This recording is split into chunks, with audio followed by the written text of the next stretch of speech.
Dear students of agricultural stream, I am Professor V.K. Verma, Department of Agronomy, Chandrasekhar Ayad, University of Agriculture and Technology, Kanpur.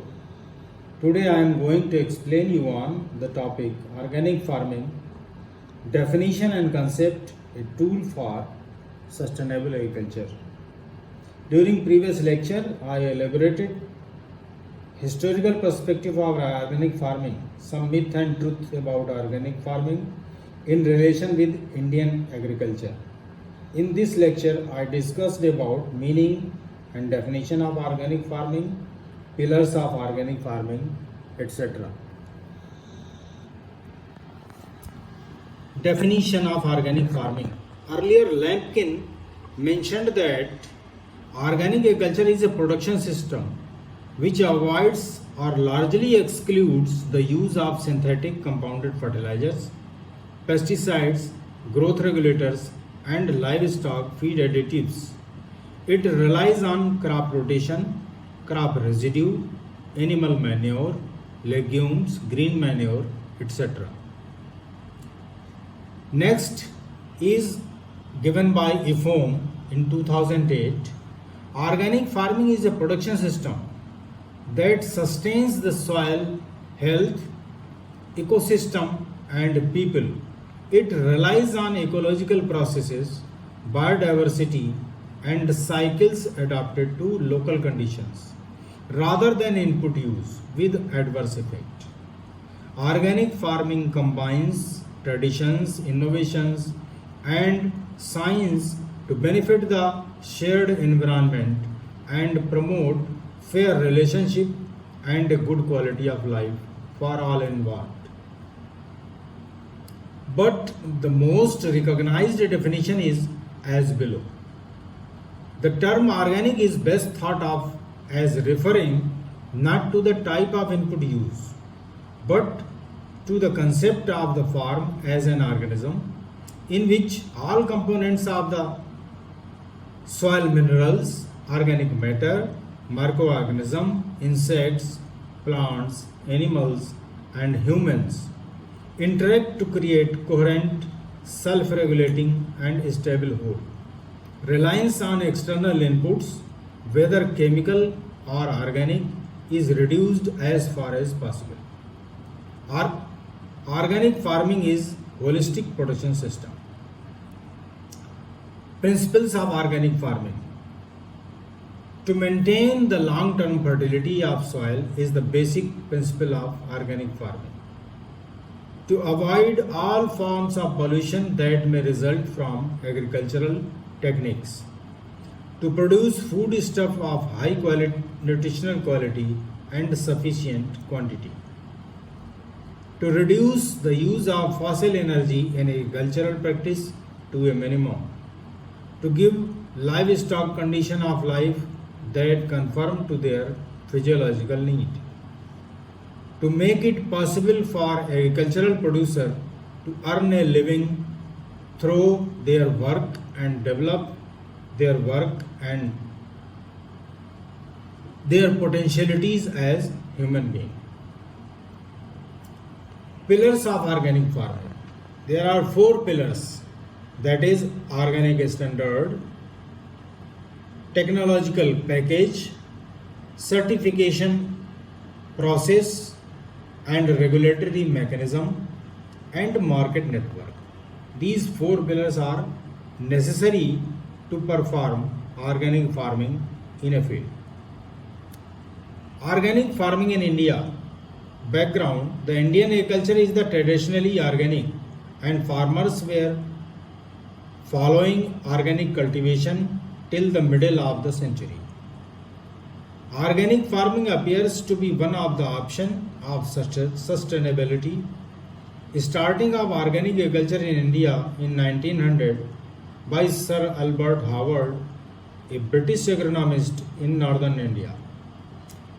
He developed Indore method of aerobic compost method, Bangalore method of anaerobic compost method, Nadeb compost method, etc.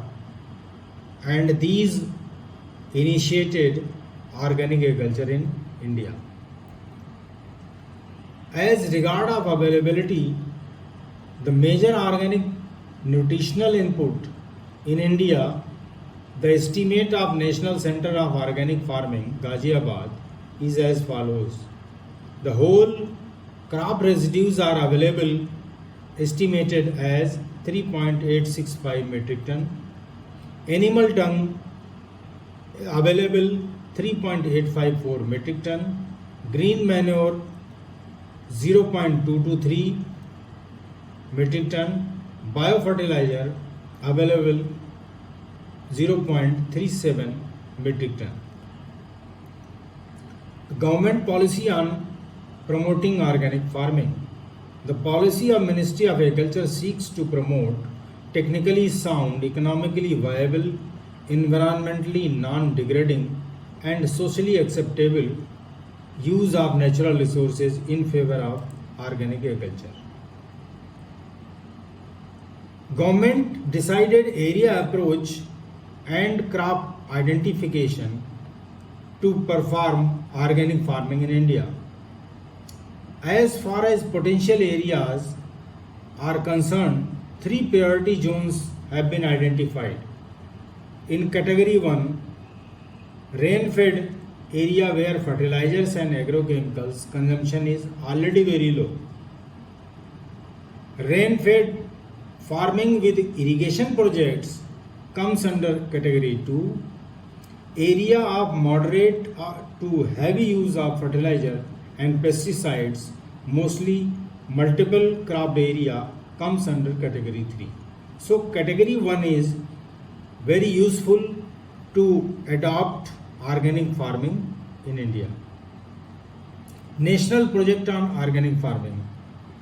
The National Project on Organic Farming launched in 1st October 2004. Its headquarters, National Center of Organic Farming, Ghaziabad, which has 6 regional centers at Bangalore, Bhubaneswar, Hisar, Jabalpur, Imphal and Nagpur. The unique feature of this scheme is to promote group certification by capacity building through service provider, where the service provider will help organic farming by providing training, education, record management, supervision of and assisting certification and market access. One service provider will be registered with 1500 farmers working in identical geographical condition with similar type of crop. The group certification reduces the cost of certification. So one service provider perform all type of work like training, certification, inspection, input production, internal control system, market, either domestic or export market. Unique feature is registration with 1500 organic farmers. Amount to be provided per farmer is rupees 200. Total expenditure per year is around 2 lakh. Organic farming approach by NAS. This is the policy paper presented during February 2005 by NAS. He suggested that integrated nutrient management, integrated pest management, enhanced input use efficiency, adoption of region-specific promising cropping system, that is low volume and high value crops like spices, medicinal plants, fruits and vegetables. Component of organic farming. Organic manure is the major component of organic farming. Organic manure are different types like vermicompost, organic matter, compost, farmyard manure, etc. The next one is green manure. Several types of green manure crops are available in India. Biofertilizers. Next. So, if we adopt organic farming, the sustainability will automatically be obtained. Thank you.